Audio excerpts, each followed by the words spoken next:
ನಾನು ಹೇಳ್ತಿರೋದು ಇದು ಡೀಪ್ ಕಾನೂನಿನ ವಿಚಾರ. ನಾವು ಬಾಲ ನೋಡಿದಾಗ ಒಂದು ರೀತಿ ಕಾಣುತ್ತೆ, ಮುಖ ನೋಡಿದಾಗ ಒಂದು ರೀತಿ ಕಾಣುತ್ತೆ. ಆ ರೀತಿಯಾಗಿ ವ್ಯಾಖ್ಯಾನ ಮಾಡೋದ್ರಲ್ಲಿ ಅರ್ಥ ಇಲ್ಲ. ಇನ್ನು ನಾನು ಹೇಳ್ದಲ್ಲ, ದೂರುದಾರರಿಗೆ ಅಲ್ಲಿ ಅದರಲ್ಲಿ ಏನೋ ತಪ್ಪಿರ್ಬೋದು ಅಂತ ಅನಿಸಿರ್ಬೋದು. ಎಲ್ಲ ದೂರುಗಳು ದೂರುದಾರರೇ ಕೊಟ್ಟಿರೋ ರೀತಿ ಆಗಿರಲ್ವಲ್ಲ. ಅಲ್ಲ, ಈಗ ಅವರು ಒಂದು ಆರೋಪ ಏನು ಮಾಡ್ತಾರೆ ಅಂತ ಹೇಳಿದ್ರೆ, ಆ ಸಂದರ್ಭದಲ್ಲಿ ಲೋಪ ಆಗಿದೆ, ಹಾಗಾಗಿ ಅವರು ತಮ್ಮ ತಪ್ಪಿಸ್ಕೊಳ್ಳಿಕ್ಕೆ ಕಾಂಗ್ರೆಸ್ಗೆ ಹೋಗಿದ್ದಾರೆ ಅಂತ ಒಂದು ಆರೋಪ ಮಾಡ್ತಾರೆ. ಹಾದಿ ಬೀದಿ ಚರ್ಚೆಗಳು ಒಬ್ಬ ರಾಜಕೀಯ ವ್ಯಕ್ತಿಯ ರಾಜಕಾರಣವನ್ನು ತೀರ್ಮಾನ ಮಾಡೋದಿಲ್ಲ. ಇದು ಅಷ್ಟು ಸ್ಪಷ್ಟವಾಗಿಲ್ಲ. ಬಂದರೆ ಆರಾಮಾಗಿ ಹೋಗಿ ಯಾವತ್ತಿದ್ರೂ ಸತ್ಯನೇ ದಾಖಲೆ ಆಗಿರೋ ದಾಖಲೆನೇ ಏನಿದೆ ಅಂತ ಹೇಳ್ಬಿಟ್ಟು ಬರ್ತೀವಿ.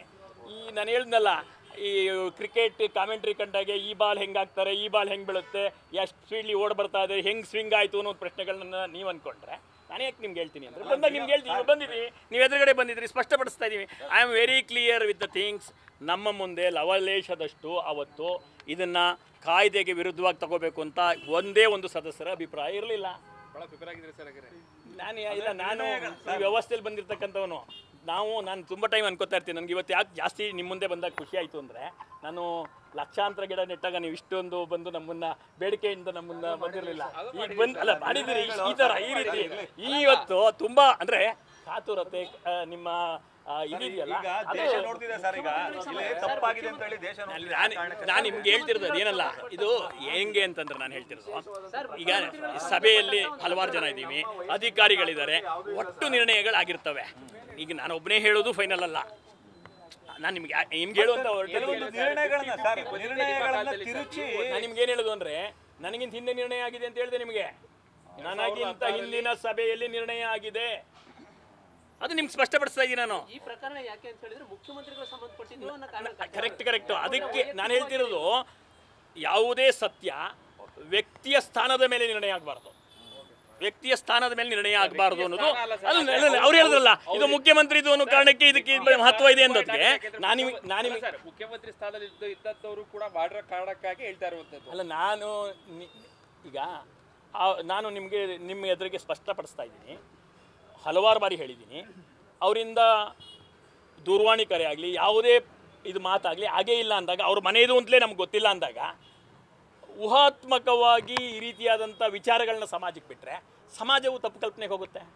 ಆ ಥರ ಆಗಬಾರ್ದೇ ನೋಡ್ಕೋಬೇಕಾದ ಜವಾಬ್ದಾರಿ ಮಾಧ್ಯಮದ ಮೇಲೂ ಇದೆ, ಎಲ್ಲರ ಮೇಲೂ ಇದೆ. ನಾನೇನು ಹೇಳ್ತಿರೋದು, ನಾನು ಲೋಪ ಯಾರೋ ಮಾಡಿದ್ರೆ ಅದಕ್ಕೆ ಯಾರಿಗೋ ಬರೆ ಹಾಕೋಕ್ಕಾಗಲ್ಲ. ಲೋಪ ಮಾಡಿದವರು ತೀರ್ಮಾನ ಆಗುವವರೆಗೆ ಈ ರೀತಿ ಪ್ರಕರಣ ಇದೆ ಅಂತ ಹೇಳಿ ಲೋಪ ಅನ್ನೋದು ಗೊತ್ತಾಗೋದು ಯಾವಾಗ? ತೀರ್ಮಾನ ಆದಾಗ, ತೀರ್ಪು ಬಂದಾಗ. ಅದುವರೆಗೆ ಹೀಗಿದೆ ಅನ್ನೋದು ಬಿಟ್ಟು ಸಾಕಷ್ಟು ತೀರ್ಪು ಬಂದಂಗೆ ಆಗ್ತಾ ಇರ್ತಕ್ಕಂಥದ್ದು. ಆ ಸ್ಥಾನದಲ್ಲಿ ಇರ್ತಕ್ಕಂಥವ್ರಿಗೆ ಪಾಪ ನೋವಾಗುತ್ತೆ.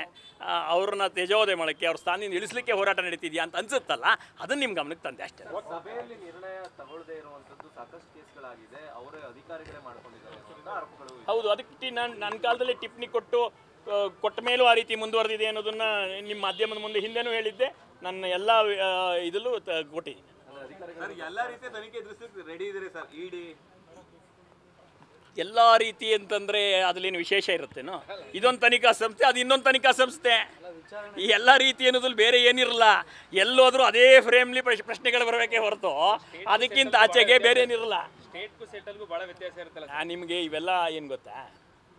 ಹಾಗಿದ್ರೆ ನಿಮಗೆಲ್ಲೋ ಅನುಮಾನ ಇದೆ, ಯಾರೋ ಒಬ್ರು ದುರುದ್ದೇಶವಾಗಿ ಪೂರ್ವಕ ಮಾಡ್ತಾರೆ, ಇನ್ನೊಬ್ರು ಸಮಾಧಾನವಾಗಿ ಮಾಡ್ತಾರೆ ಅಂತ ಏನಾದ್ರು ಇದೆಯಾ? ಸ್ಟೇಟ್ಗೂ ಸೆಂಟ್ರಲ್ಗೂ ವ್ಯತ್ಯಾಸ ಇದೆ ಅಂತ ಅಲ್ಲ, ನಿಮ್ಮ ಪ್ರಶ್ನೆ ನಾ ಹೇಳ್ತಿರೋದು.